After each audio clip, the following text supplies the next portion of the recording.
Good morning, everyone. Thank you so much for joining us at the 2025 Sloan Sports Analytics Conference. My name is Justin Corman, and I'm a first-year MBA candidate here at MIT Sloan. And it's my pleasure to introduce our very first panel of the conference, Sports in 2045, Ahead of the Curve.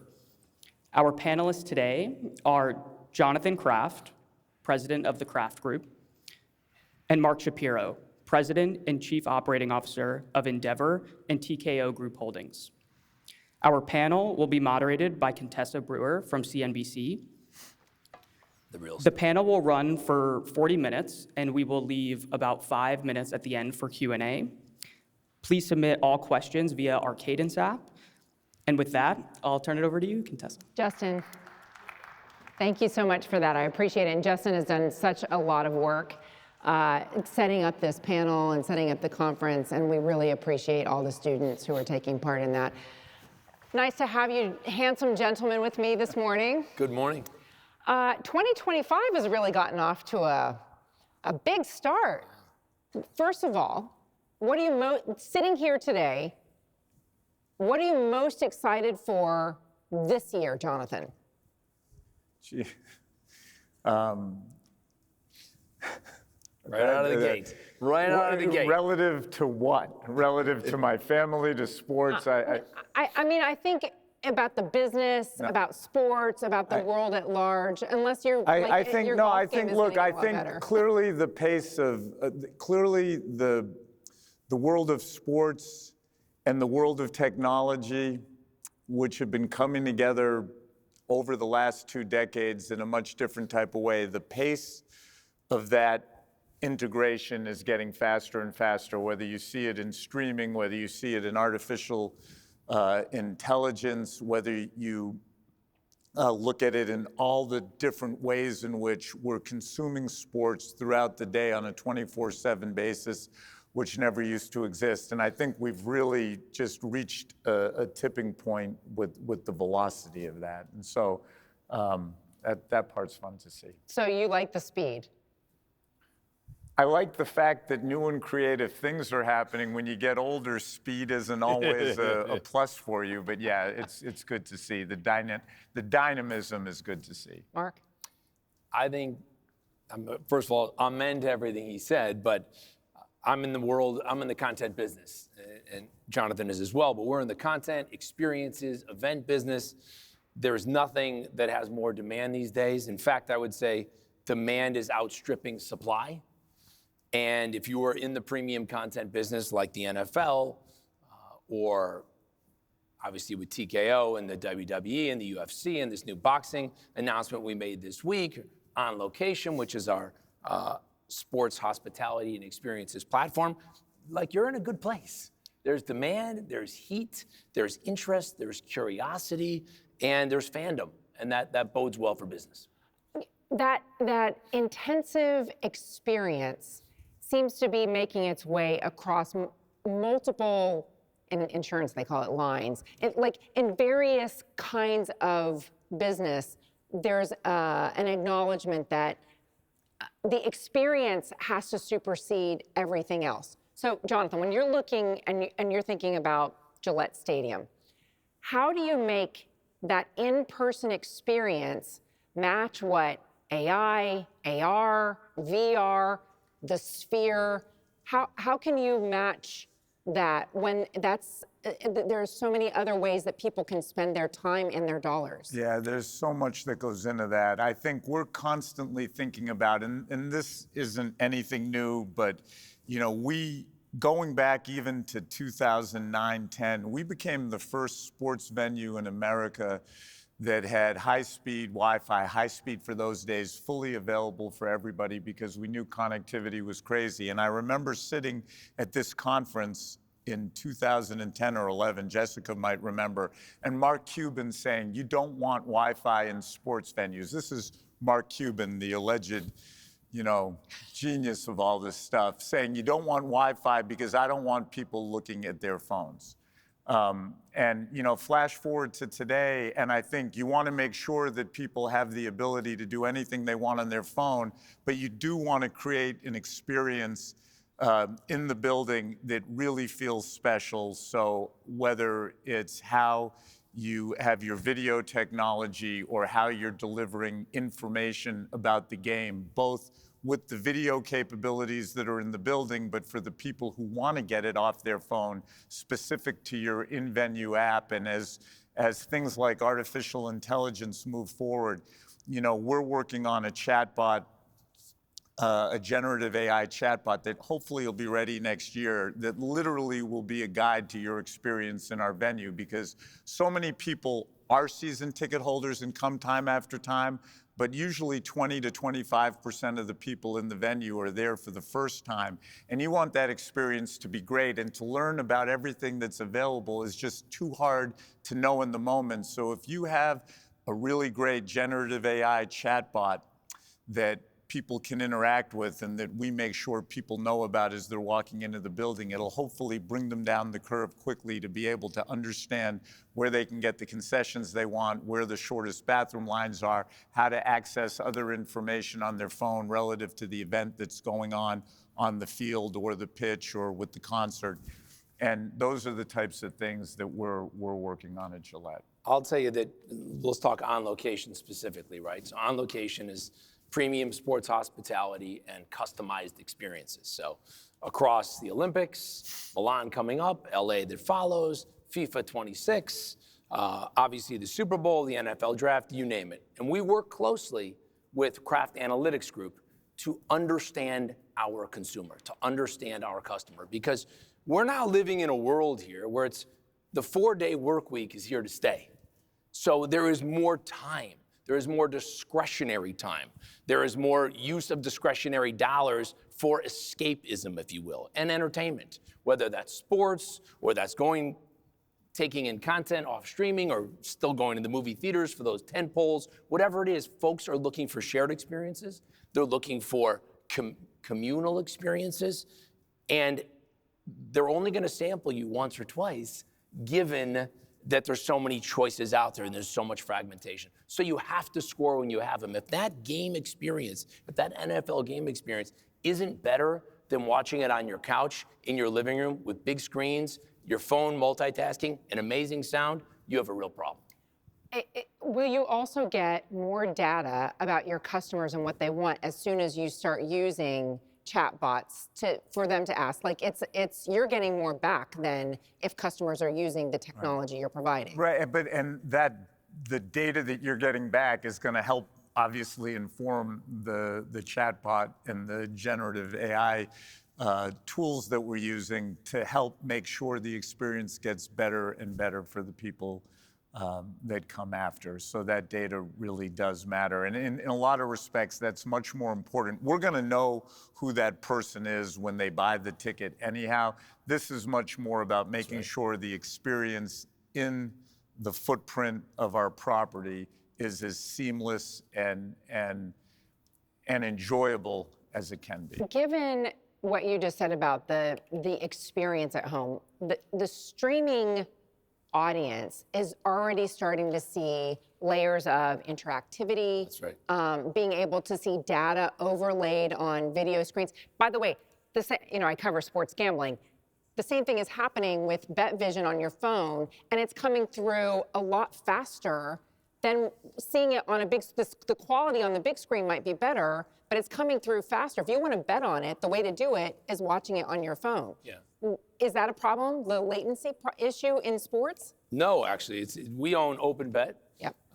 which is a white label infrastructure platform for sports betting operators around the world. And at the same time, we own IMG Arena, which buys and sells sports rights for streaming and then sells them to the bookmakers so that folks can bet on all these games. AI cuts across a bunch of different ways for us. First of all, performance.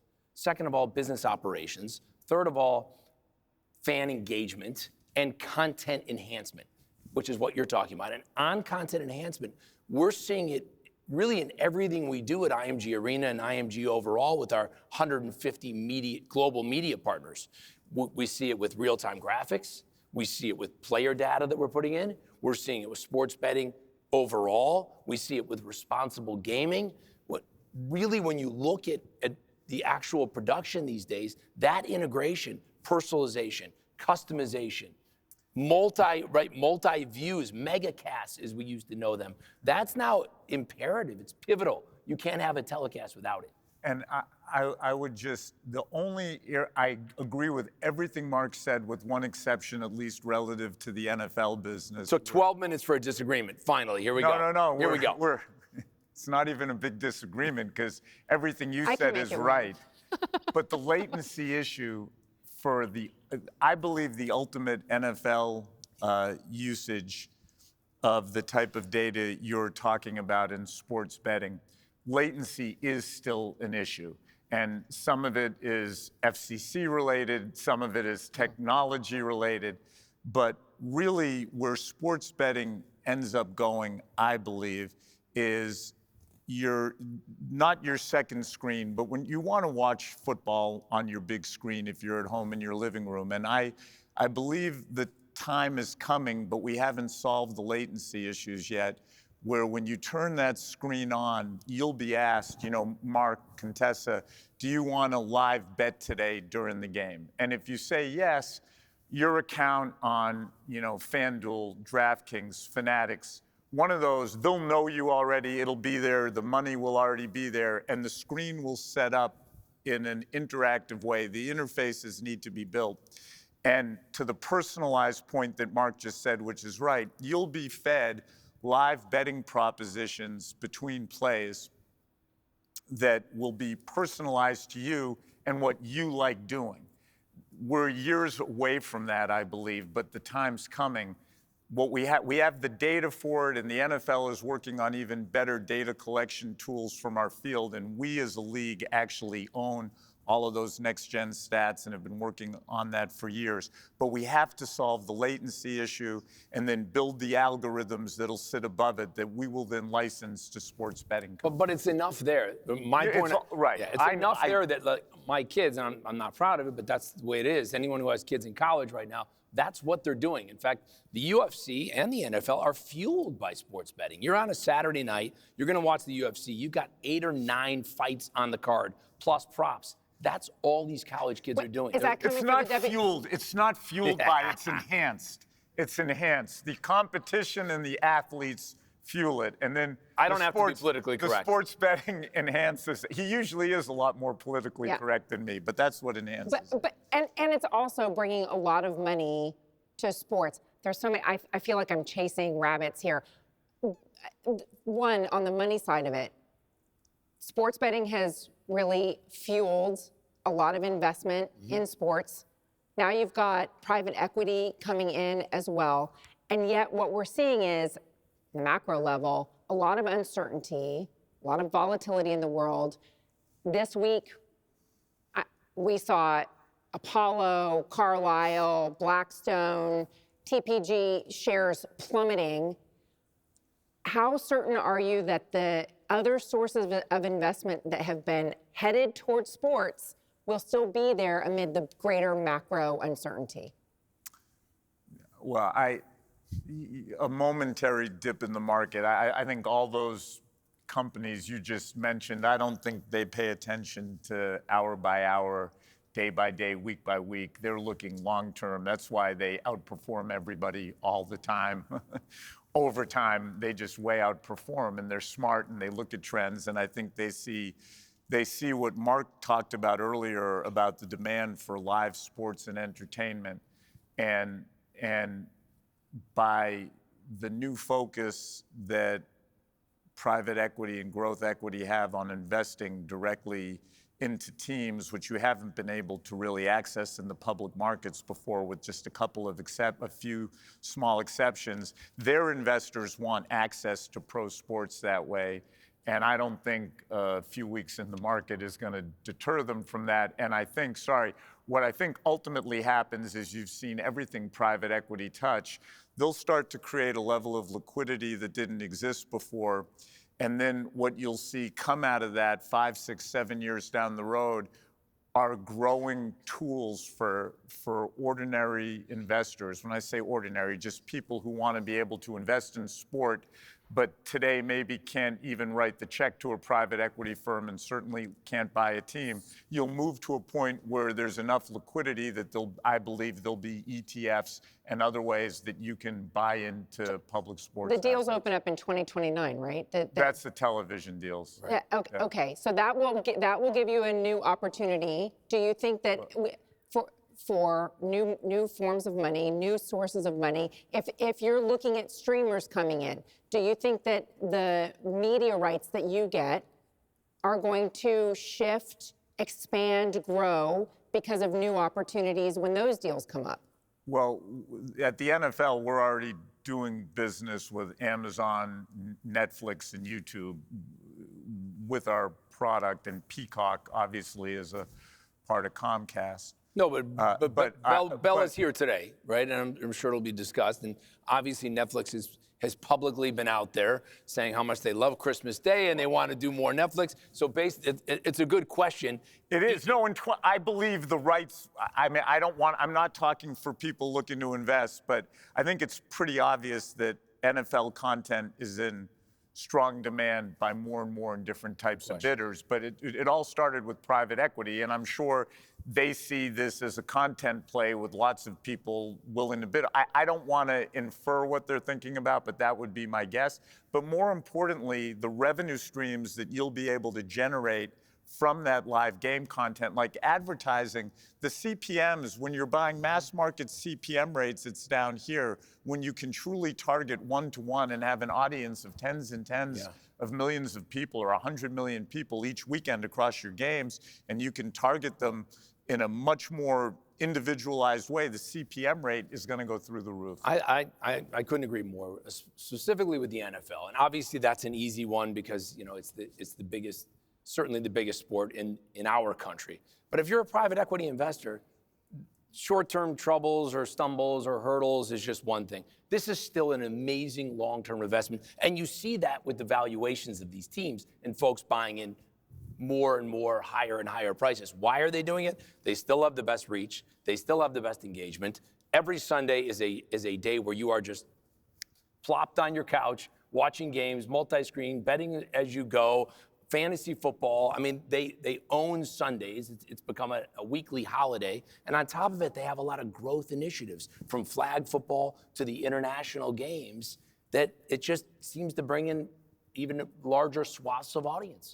You've already done a big deal with Netflix for WWE.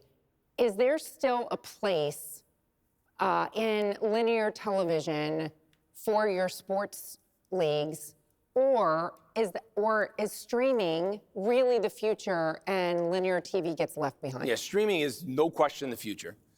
Linear isn't going away too fast. I know we talk about it's down and it's 65 million, it's 60 million, and somewhere there's a bottom. But we are right now in an era where we are straddling the two. And it's going to be like that for a while. And frankly, if you have content that can be distributed on both platforms, that's truly today the winning formula. So WWE, Netflix, incredible deal. But we also have our big NBC Comcast deal where we can put SmackDown on Friday nights and get reach with broadcast television. And your own streamer, right? Fight? Oh, we have our Fight Pass. So we own our own proprietary platform as well, where we put a lot of combat sports on and early rounds of some of our UFC fight cards. But I think you really want to be playing in both. F1 is something that's talked about a lot. The truth is ESPN was good for them because ESPN is the worldwide leader in sports. But at the same time, ABC was huge because of the reach. And the NFL also has that. Having the networks to get the big reach, the big audience, really capture the casual fans. You see it across the board, NBA alike. Your ratings are higher, your viewership is higher when you're allowed to exercise broadcast. But you still need streaming to capture that younger audience and where the business is going. Where's the real growth coming from for both of you? I mean, you're acquiring a lot of sports. Are you going to get F1? Is that like on your list? No. Last time I checked, it's owned by Liberty, but that's okay.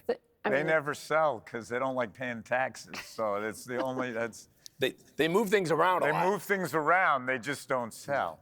Is it through, I mean, you made the point about flag football. For NFL, does flag football move the needle on revenue? Does games in Brazil or the UAE or elsewhere overseas, does that move the needle on Well, revenue? Brazil, Australia, you got a bunch of new countries coming. I think what ultimately moves the needle on revenue is if you grow your fan base. So things like flag, things like international are steps towards continuing to grow and develop the fan base. And, you know, flag football potentially is a professional sport, especially because men and women can play it. You can have men and women's leagues. And it'll be in the Olympics too. And it'll be in the Olympics. And no, it'll be in the Olympics. And that will grow the global audience, and it's a great way to introduce people. So all of that is a great way of growing the fan base, which ultimately should lead to revenue growth. But And more private equity interest. And more private equity interest. It's definitely a virtuous cycle. And the opportunities for investment from overseas investors, does that expand because of international expansion, or is it already there and they're already interested in American sports? I think, you know, and Mark understands this space a lot better. The boxing deal that TKO just did is a great example of it. I think you look at what's happened in golf and you would say the concept, the idea was good, but clearly by not being as culturally aware of how pro sports works in its biggest market, you know, it created some bumps in the road. But long term, sovereign wealth, private equity, more capital that wants to come to something because it's growing and dynamic usually creates opportunities. You have to just always find that balance between things getting way too overheated so that people get burnt versus using it as fuel to develop the business. Plus, let's remember, when you start talking overseas, whether it's the Kingdom of Saudi Arabia, who we did our boxing JV with, or it's Dubai, right? Or it's Qatar in the World Cup. You have these geographies that are looking to bring more entertainment to their fertile ground, right? And sure, they have whatever's endemic to their own country or their own region or their own local population, but bringing in some of our American culture has proven to be a successful formula, and I think that demand will definitely continue. How does that play into the equation when it comes to human rights? Because FIFA came under a lot of pressure and criticism for hosting in Qatar over human rights abuses. Certainly Saudi Arabia struggles with some of those same inequalities in their system and in their culture. How do you factor that in? Look, we think with regards to the WWE, which does 2 events a year in Saudi Arabia, UFC, we did 2 events in the last 12 months. And obviously, with our boxing venture, we will have events and fights that take place there. What I can tell you is we like what we're seeing and hearing in terms of the leadership of that country at the moment. They're saying the right things. They're putting their money where their mouth is. They are, obviously the WTA just had an event there.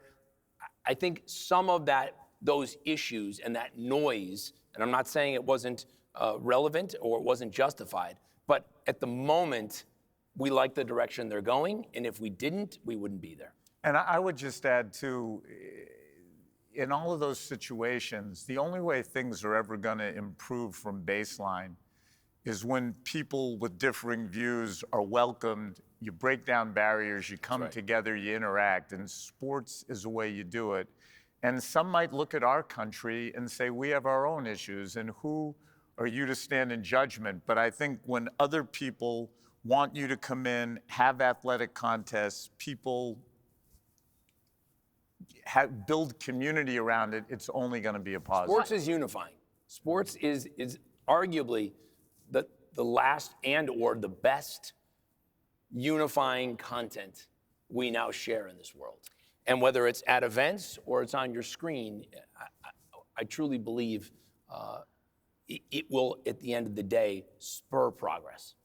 Years ago, I went through the car wash at ESPN, what they call like 14 interviews back to back to back all day long. And what I told them when they said, well, what is it that you like about sports? I said, well, it's like sitting at a table with a bunch of people from different backgrounds, old people, young people, people from China and people from Brazil. And there's a lazy Susan, a rotating lazy Susan, that's sports. And it goes around and everybody can pick something that they like, but you're at the same table. I love that about sports, but one of the issues that we have in sports in this country is that women have not had a fair shot at the opportunities that men have. That's changing. We've seen this immense growth in investment in women's sports, in interest in women's sports. There are new women's sports coming out, like Professional Volleyball League. Are we in a bubble for women's sports? All of a sudden to have this big moment with so many opportunities, flag football on the horizon? I think it's an amazing time. I mean, look, you're right, we were behind, and it's not going to happen overnight, but it's trending every which way in the right direction. Like you've said, whether it's business, whether it's on the field. We own the Miami Open at Endeavor, and we own the Madrid Open, and we have equal prize money and have had it for years when it comes to the ATP and the WTA players that are in those two tournaments. But you can see it with the NWSL, you see it with the WNBA. Caitlin Clark has left college basketball, yet there's Paige Beckers and Juju Watkins there to step up and take the torch. I mean, we're just on the precipice of where it's all going. Very exciting time. You want to buy a women's team? I know you asked me about this before. You asked me why we hadn't. I think when you make an investment in anything, you have to be well positioned to execute on it. The WNBA is a really interesting product, but if you don't have an arena to play in, you're not going to do justice to it. The NWSL has interested us from when it started, but we've been trying desperately to unsuccessfully build a venue for our MLS team, and they all need physical assets to operate out of. So I don't think we would be doing a service to the, and it's not just hyperbole. Like Billie Jean King, I'm lucky, she's a friend of mine. I've known her since I was a little boy, and she is a hero. If you ask me my true sports hero, she would, and I could get into that for 15 minutes, it would be Billie. So our family's talked about it, but you want to be able to do justice to it. And I think, especially on the soccer side, where we'd be inclined to do it, until we had a venue that would be appropriate, we didn't think it was right to get into it because we haven't been successful with our men's team in terms of getting that venue. And then a group of primarily women entrepreneurs here in Boston have a team, and we've tried to be as helpful as we can be to them, and I think we've done that, and just root for their success. What do you think is the biggest obstacle to investing in women's sports? Right now, it's getting your hands on a team. Yeah. I mean, there's a backlog of investors looking for a WNBA team right now. I mean, Adam, Kathy have their work cut out for them, but it's an open choosing, if you will. The demand is once again outstripping the supply, and they, of course, have to weigh how many new teams they want to launch and not dilute the product.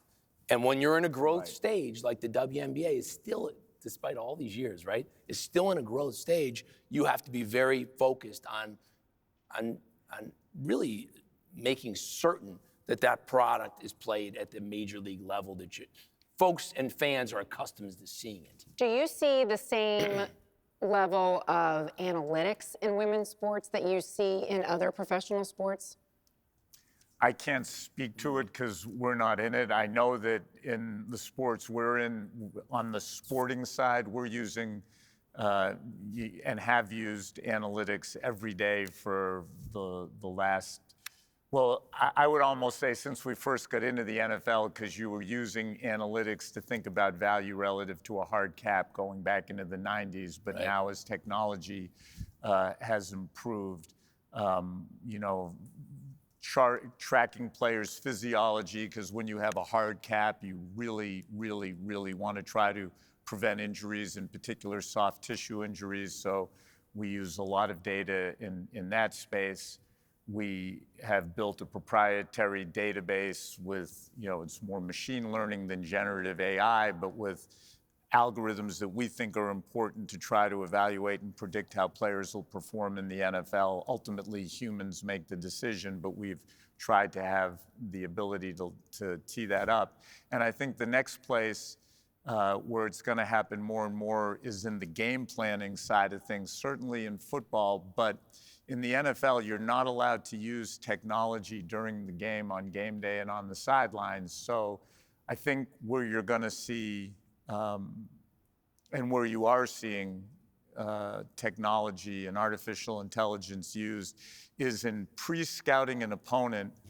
And this is more machine learning than generative AI because you want to understand how your head coach wants to play, but having algorithms that look at the opponent, and when they start the game planning, it can lay out the things they might want to focus on and the things that might be most pertinent to how they think. So it condenses the time that used to go into game planning so that the coach can focus on the most pertinent. You're beating me to the punch a little bit. I wanted to show you, because AI has been the topic at CNBC for every industry that we cover, every kind of business that we cover.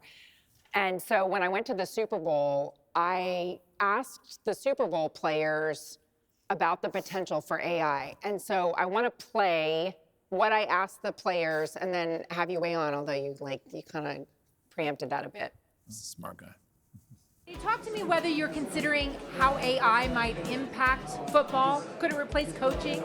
Oh, damn. That's a deep question, huh? With all the things that's going on with AI, I mean, you never know. That could be a possibility. The way I kind of look at it, maybe like with, it'll take away the first down markers and all the stuff that it comes with the human eye.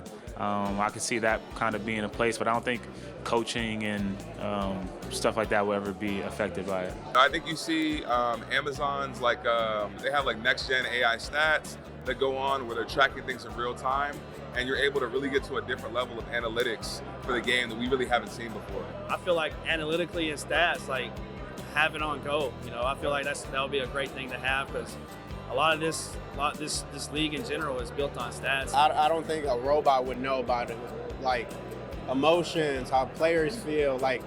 Coaching is just not coaching. It's way more. You got to be in psychology, you got to be a therapist. I don't know. I don't see AI transitioning into football at the moment. I use ChatGPT every day, also DeepSeek. There's not a lot of information available on the internet. So, like I said, you won't find Coach Reid's playbook anywhere for AI to reach. So a wide range of answers there. I want to go back to that whole thing about and I asked a lot of players this, could AI replace the coach? No way. No, but AI is going to make coaches and really good coaches, I think, that much better because it's going to give them time back. There are elements of what a coach does that require time today that can be done by artificial intelligence. And when that happens, I think that's going to make the really good coaches that much better because that one player who talked about the psychology, the emotion, it'll give him or her more time to focus on that part of it, and that will only make them better. And then in-game, I think at the NFL, I don't think you're going to see us employing it. You'll see us employing it on things like first down markers and replay and making the integrity of the game as pristine as we possibly can. But it's a competition between players on the field and coaches trying to outthink each other in the old human way, and they can use it to prepare and set up, but on game day, it's going to be human against human. Look, my son is a junior at the University of Texas in Austin, and he's a manager of or he's going to be, he's just starting, a manager of the men's basketball team. And the first thing they had him do, outside of to get some experience, he's actually assistant coaching Chris Bosh and a 7th grade basketball team, right? Just to get in there, get some experience, learn from an NBA player who happens to be coaching his son, and it's a lot of rah-rah. On the flip side, so that's rah-rah motivation. On the flip side, he has to take all these analytics classes. And back to your question on women's sports, I can tell you every Division I women's basketball program, analytics is SOP. SOP. They are in there analyzing. We don't want you taking these 18-footers anymore because the odds of you scoring are if you're in the paint. And players, just like the men's side, are being forced to change their game based on analytics, odds, percentages of where they're going to be most successful in an attempt to win a game. So when I asked about replacing coaching, you said no way, but let me just pose this. Researchers have found that on crisis hotlines, that AI agents were more consistent and more consistently better at the markers than human beings. That they had been trained to identify human emotion and mirror back the appropriate responses. So if it works in crisis hotlines, couldn't it work in sports? Humans are social animals, and then you can give the real answer because you know it better than I do. No, I mean, the truth is, when it comes to sports and competition, there's something called heart that still plays a big role. Heart and passion and dedication and pyramid of success from John Wooden. I mean, just, how do you measure just that? go through it. How do you measure? You get behind somebody. That's at the end of the day. Are these players motivated? Are they inspired by leadership? And no AI or machine or whatever you want to call it is going to replace that human element. Getting behind a leader, courage, determination, teamwork, collaboration, sacrifice, all things that can only be taught at that real granular, personal, emotional level by a human. I have nothing to add. That's true in business too. That the same thing that you're talking about to elicit a team response requires that kind of same And I think humans want to interact with humans when you're being motivated or supported. AI and technology are great for administrative, like getting stuff done that doesn't really have anything to do with human emotion. I know you were saying the customer service chatbots can mirror human emotion, but that's trying to finish a transaction or get a question answered about something. It's not about a work environment where you're building to an ultimate conclusion where the human psyche is a huge part of it. And it's why I think sports, going all the way back to where we started, the communal aspect of sport, and technology will have its role, but ultimately it's going to be humans competing against humans, and the drive, the desire, the perseverance, the teamwork, which is all human driven, is what makes it all compelling. I got to ask you, I'm going to get to the audience questions, but just before we go, the news about Stephen A. Smith's incredible $100 million contract. Has it been officially announced? Yeah, I think it has. He gets the commission on that. Congratulations. He's going to have a good night. It'll help pay for college. We'll stay in. I'll stay in Boston tonight, and I'll buy dinner. Thank you. No, it's Stephen. I think ESPN in the last few minutes has announced the new 5-year contract for Stephen A. Smith to stay with the worldwide leader in sports, and we're excited about that. And he's excited about that. He's synonymous with ESPN. I mean, it's in his DNA. But this deal, beyond him hosting First Take every single day, and I know you've had experience and you've been on the air with him, he'll appear across ESPN's programming year-round, specifically the NBA, and hopefully more of the NFL. But this deal will also allow him the opportunity to continue to fan out, if you will, across politics and news. Media is in an ad-pressured environment right now. Every cost is being scrutinized. ESPN is under pressure because of the MLB contract and all of that. How does ESPN get a return on that investment in Stephen A. Smith?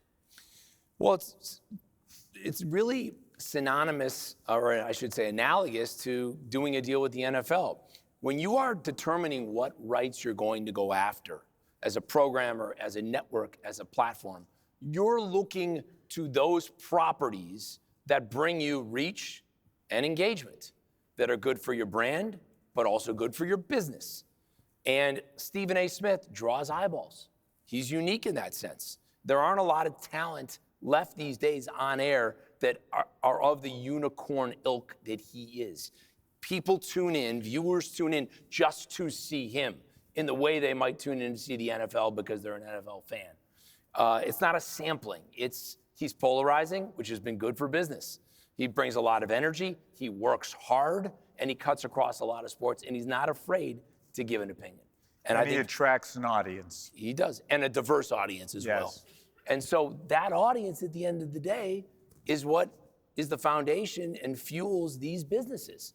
And if a property is losing engagement or losing audience, losing viewership, losing attendance, maybe you're selling. But if you're on the way up, the way Stephen A. Smith is, the way the NFL is, the way I like to think the UFC and WWE are, then you're buying. Is he going to run for president? He's not going to run for president. He will continue to entertain those conversations, but he will not run for president. Okay, so I've left so little time for audience questions here, but one audience member says, You know, that's a real question. It is. Yes, Okay, yeah. I understand. if you could invest in any emerging sport or league today with the potential to dominate by 2045, what would it be? You can't name your own. I was going to say, if you can't name your own, and full disclosure, I am a shareholder and a board member of TKO, but I would absolutely, this is not with any public information. I am an advocate for TKO stock. I think that the UFC, boxing, and the WWE all have such great synergies that will allow for lower administrative costs than other sports, but are all understood globally. And they're understood globally. They have athletes coming from global places. And to me, there's no sports opportunity that has a larger potential TAM than the group that is under TKO. Wow. So first and foremost, for me, it's the NFL all day, every day. It's tried and true. It's a cornerstone. It's been around for 100 years. The Chicago Bears are my favorite team, no offense, but I grew up on them having born and bred in Chicago. And now they're really branching out globally. So they have humongous upside. And they're not just diverse in race, creed, color, but in gender. The female viewership is extraordinary. So I'm all day on the NFL. From a proprietary perspective and trying to sound objective, the UFC is hot and it's coming. I mean, it's incredibly diverse as well. Half the audience is 18 to 34. They're in 170 countries. And the viewership is growing and the audience is growing. Sold out shows every single week. What's the one thing that you think could disrupt this momentum that we're seeing in sports business?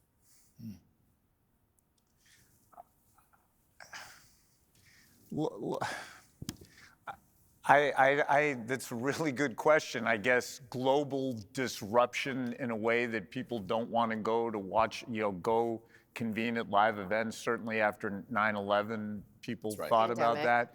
That would be one thing. Maybe one or two huge integrity scandals, but we've had those in the past in sports, and they come back because the leadership will, when it happens, they'll figure out a way to solve it and hopefully prevent that type of action from happening again. So I really think it's the former. That's the only thing I can think of. I mean, just add to his litany is just a recession.